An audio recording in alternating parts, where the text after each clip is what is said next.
There's a specific kind of quiet that settles over a hotel lobby at 2 o'clock a.m. The coffee in the lobby urn has turned to tar. The vending machine hums its lonely song. And you, the night auditor, are the only person awake for miles.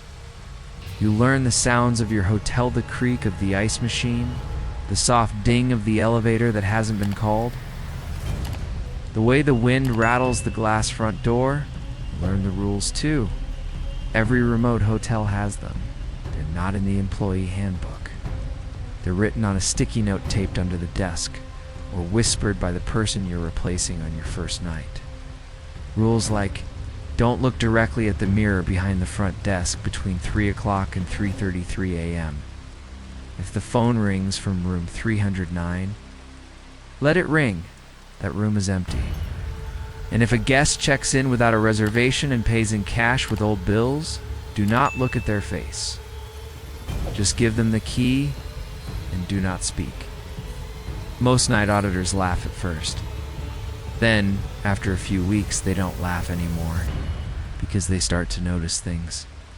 The way the reflection in the lobby mirror doesn't quite match. The way a certain room key is always warm. The way the guest registry sometimes shows a name that wasn't there a moment ago. Tonight, we're sitting behind the front desk of 3 different remote hotels. We're listening to the hum of the vending machine and watching the red glow of the vacancy sign. We're hearing 3 true accounts from night auditors who broke the rules and checked in guests they should have turned away.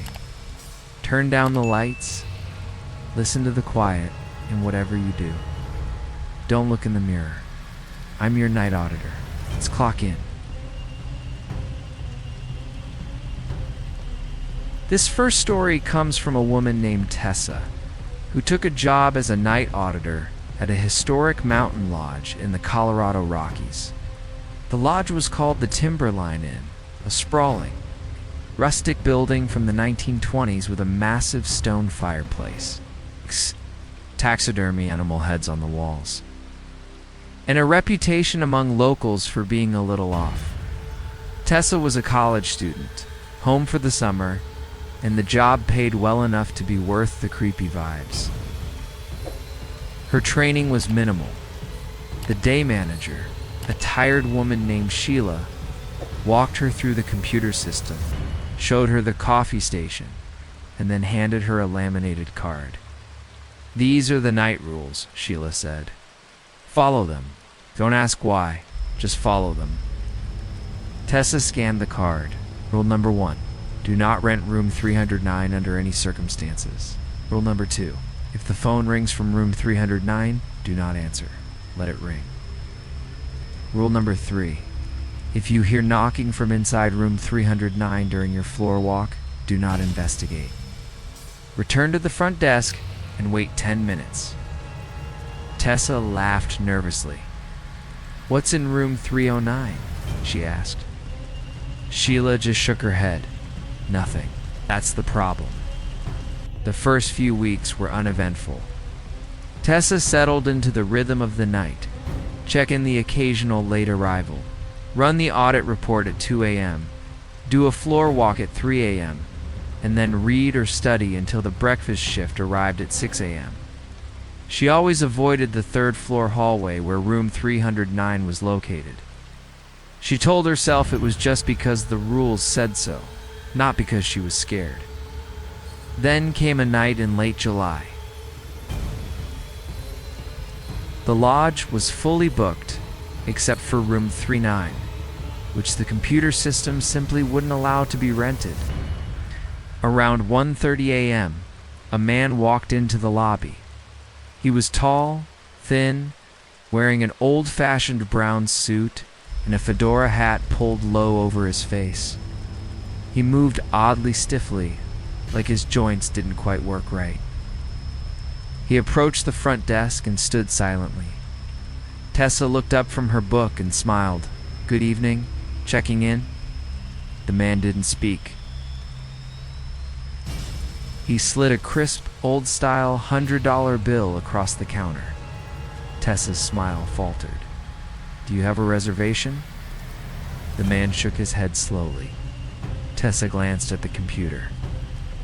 Every room was booked. Every room except 309. The system wouldn't let her rent it. She tried anyway, just to see. The screen flickered. And then, impossibly, room 309 showed as available. She blinked. She looked back at the man. Hi! He was still standing there. Motionless, his face hidden by the brim of the hat. She felt a cold prickle on the back of her neck. She remembered the rule. But it was a busy night. The lodge was full, and this man had cash. Real cash. She took the bill, slid a key card across the counter, and said, "Room 309, 3rd floor, end of the hall." The man took the key. He didn't nod. He didn't speak. He just turned and walked toward the elevator. His footsteps made no sound on the hardwood floor. Tessa watched him go. She noticed, with a growing sense of dread, that his reflection did not appear in the polished brass of the elevator doors. He was simply not there, just a void where a reflection should be. She shook her head, blaming sleep deprivation. She went back to her book. An hour later, at 3 a.m., she began her floor walk. The lodge was silent.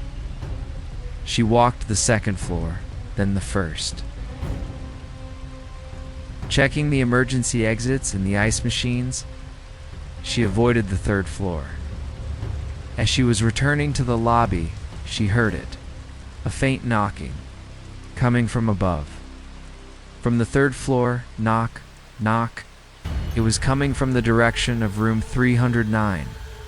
She froze. The knocking stopped. Then it started again, louder, more insistent. Bang, bang, bang, and then a voice.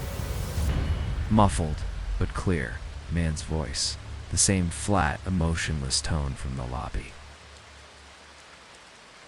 It said, "The door is locked. Let me out. The door is locked from the outside." Tessa ran back to the front desk. She waited 10 minutes, as the rule instructed. The knocking stopped. The lodge fell silent again. At 6 a.m., when the breakfast shift arrived, she told them about the man in room 309. The cook, an old local named Pete, went pale. He grabbed the master key and led Tessa up to the 3rd floor. They stood in front of room 399. The door was slightly ajar. Pete pushed it open. The room was empty. The bed was perfectly made. The bathroom was spotless. But on the nightstand, there was a single $100 bill. Old, crisp, and dated 1929, and a key card, and a note written in shaky, old-fashioned script. "Thank you for the room. I will stay longer next time." Pete turned to Tessa. "That room," he said quietly. "In 1929, a traveling salesman checked in. He died in his sleep. Heart attack. They found him 3 days later. Ever since, on nights when the lodge is full, he comes back, checks in, but he can't check out because he doesn't know he's dead. And if you rent him the room, he stays. And the next night, he knocks. He wants to leave, but he can't, because the door only opens from the outside." Tessa quit that morning. She never worked a night shift again. She told me that sometimes when she's staying in a hotel, she'll see a tall man in a brown suit standing at the end of the hallway, and she'll take the stairs.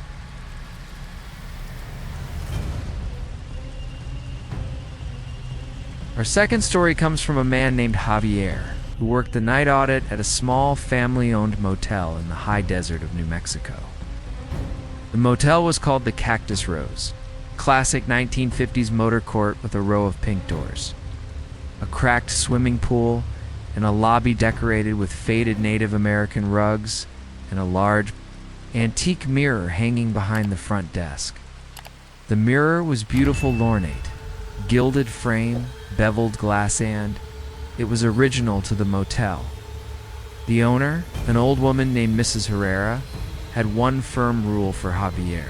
Do not look directly into the mirror between 3 a.m. and 3:33 a.m. If you see something in the reflection, do not turn around. Just look down at the desk and count to 60. Javier, a practical man in his 40s who had worked security jobs his whole life, thought it was just an old woman's superstition, but he nodded and agreed. For the first month, he followed the rule without question. He'd do his audit, and from 3 o'clock to 3:33, he'd keep his eyes on his computer screen or his book. But one night, his curiosity got the better of him. It was a slow Tuesday, no guests, just the hum of the swamp cooler and the distant howl of a coyote. At 3:05 a.m., he glanced up at the mirror.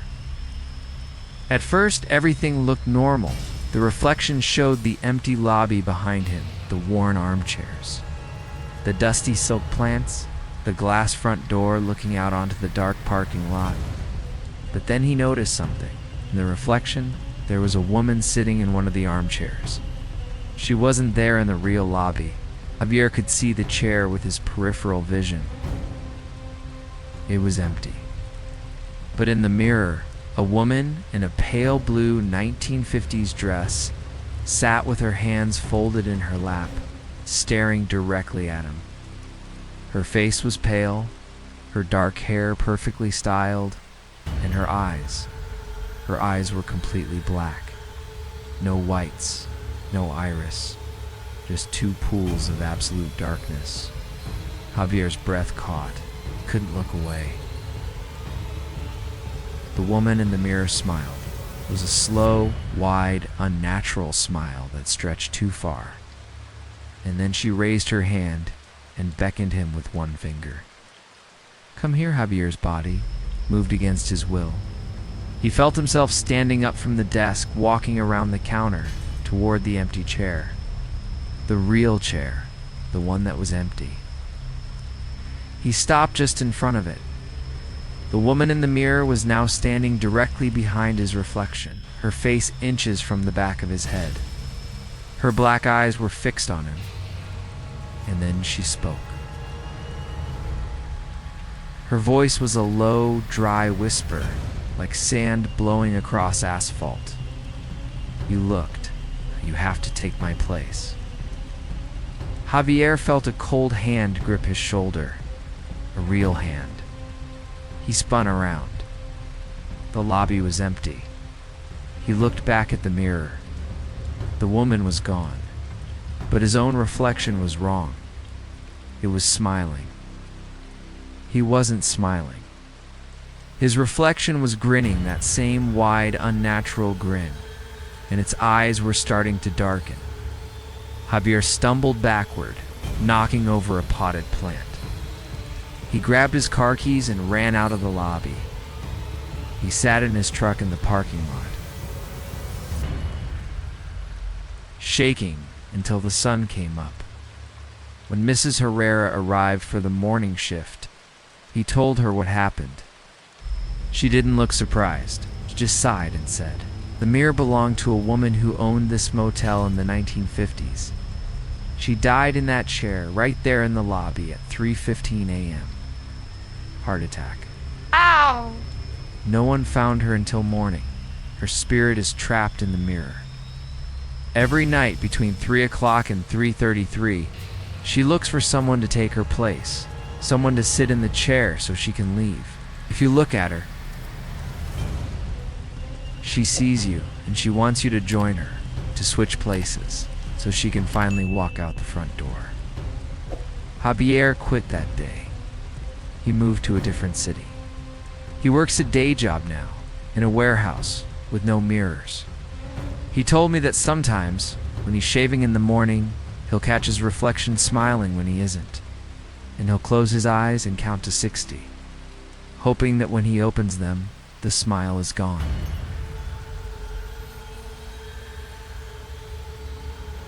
Our final story takes us to a small, historic inn on the rocky coast of Maine. The inn was called the Sea Spray, a white clapboard building from the 1880s, perched on a cliff overlooking the Atlantic. It had 12 rooms, all named after flowers, and a reputation for being charmingly haunted. The story comes from a woman named Margaret, a retired librarian who worked the night audit as a way to supplement her pension and enjoy the ocean views. Margaret was practical, intelligent, and not prone to flights of fancy. She enjoyed the quiet nights, the sound of the waves, and the occasional chat with a late arriving guest. The inn had a very specific rule. It's passed down through generations of night staff. Asterisk, if the phone rings and the caller ID shows room for hydrangea, do not answer. That room has been empty for 50 years. If you answer, do not speak. And if a voice asks for help, hang up immediately. Asterisk room 4 was a small corner room on the second floor. It had been closed off since the 1970s, used only for storage. The door was kept locked, and no guest had stayed there in living memory. One stormy night in November, Margaret was at the front desk, listening to the wind howl and the waves crash against the cliffs. The inn was nearly empty, only 2 rooms occupied, both by elderly couples who had gone to bed hours ago. Around 2:30 a.m., the phone rang. The old-fashioned black rotary phone on the desk, the one that connected to the internal room lines. Margaret glanced at the caller ID display, a modern addition to the antique phone. It read, "Room for hydrangea." Her blood ran cold. She stared at the phone. It rang again and again. She remembered the rule. Do not answer. But her hand moved on its own, a lifetime of habit. She picked up the receiver. She put it to her ear. She said nothing. For a long moment, there was only static. Then a voice. A young woman's voice, faint and trembling, like a radio signal from very far away. Hello? Is someone there? Please? I need help? The door is locked. I can't get out. It's so cold. Please, I've been here so long. Can you hear me? Margaret's throat tightened. She wanted to speak, to offer comfort, but she remembered the second part of the rule. Do not speak. She stayed silent. The voice continued, growing more desperate. Please, I know you're there. I can hear you breathing. The door is stuck. The window is painted shut. I can see the ocean, but I can't get out. Why won't anyone help me? My name is Eleanor. I've been here since I don't remember, please. Just come upstairs. Open the door. Let me out. Margaret's hand trembled on the receiver. She almost spoke. Almost. But then she heard something else through the phone. A faint, distant sound. The sound of scratching, like fingernails on wood, coming from the other end of the line. And then the voice changed. It wasn't desperate anymore. It was cold, flat. You're not going to help me, are you? No one ever helps me, but that's okay. I know where you are. I can see the light from the lobby under my door. I know you're sitting at the desk. I know you're alone, and I know that eventually you'll have to come upstairs. And when you do, I'll be waiting. The door won't be locked for you because you answered the phone. You heard me? And now I can find you. The line went dead. Margaret slammed the receiver down. Her heart was pounding. She looked at the security camera feed on the small monitor behind the desk. The camera for the second floor hallway showed a long, empty corridor. But under the door of room 4, a faint, flickering light was visible, like a candle. And then as she watched, The doorknob of room 4 slowly turned. The door creaked open an inch. A sliver of darkness. And a single, pale hand reached out and gripped the doorframe. Margaret didn't wait. She grabbed her coat and ran out into the storm. She drove to an all-night diner in the next town and sat there, drinking coffee, until the morning manager called her cell phone, asking where she was. She quit over the phone. She never went back to the sea spray. She told me that she later researched the inn's history. In 1923, a young woman named Eleanor had been staying in room 4. She was a guest, traveling alone. One night, a fire broke out in the kitchen. The inn was evacuated, but somehow, Eleanor was missed. The door to room 4 was warped by the heat and jammed shut. She couldn't escape. She died of smoke inhalation, trapped in that small corner room, looking out at the ocean. Her body wasn't found until the next day. Ever since, on stormy nights, the phone in room 4 sometimes rings the front desk. And if you answer, she knows you're there. She asks for help. But she's not looking for rescue. She's looking for company. Forever. 3 hotels. 3 night auditors.